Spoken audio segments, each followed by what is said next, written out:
More disturbing details in the case of the tenant accused of killing her landlord, 69-year-old Frances Walker. We learned today that Walker's head, arms, and legs were found in the freezer of her home, but her torso has not been recovered. Right now, the suspect, 36-year-old Sandra Kolalou, is in custody, being held without bond. Kolalou has a long history of misdemeanor cases, but no felony convictions. In one of those cases, she was charged with battery, accused of beating her 14-year-old niece and 15-year-old cousin.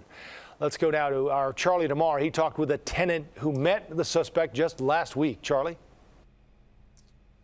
And Joe, that tenant that we spoke to wasn't home during the murder, but she says that she met Sandra last week. She describes that interaction as pretty ordinary and nothing really stood out to her. But some of the tenants were afraid of Sandra, and tonight we're learning why. She was just the nicest person. She took me in, and when I had financial issues, she said, "It's okay. You pay me when you pay me."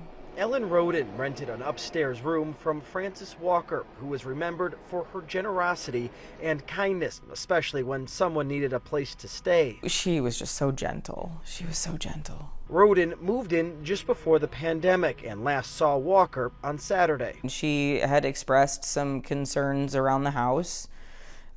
She did not seem worried or nervous. Rodin says those concerns centered around Sandra Kolalou, a tenant in the house who had been served with an eviction notice after she made some tenants nervous. Walker even changed some of the locks for safety. What she said was that Sandra had been going into the tenants in the basement, her bedroom, without permission, leaving notes, threatening notes saying, "Go back to your own country." And knowing that this was over a possible eviction. Fran's never been the one to say, "Get out this minute."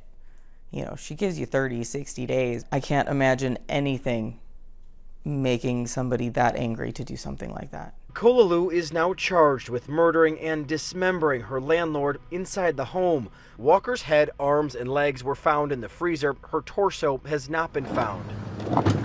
Bloody rags were discovered inside a garbage can at Foster Beach. The sadness, the anger, the confusion, the disbelief that, you know, something like this happens. Rodin's sense of safety and comfort that she once felt inside the home forever shattered. This is not going to be forgotten. This is not something that we're going to just go back to normal anytime soon. Tenants are allowed back into the house. It's no longer a crime scene. Rodin says she's been back a few times to grab some personal belongings, but she's not staying at the house right now. She doesn't know if or when she'll feel comfortable doing so. In the Arcadia Terrace neighborhood, Charlie DeMar, CBS 2 News.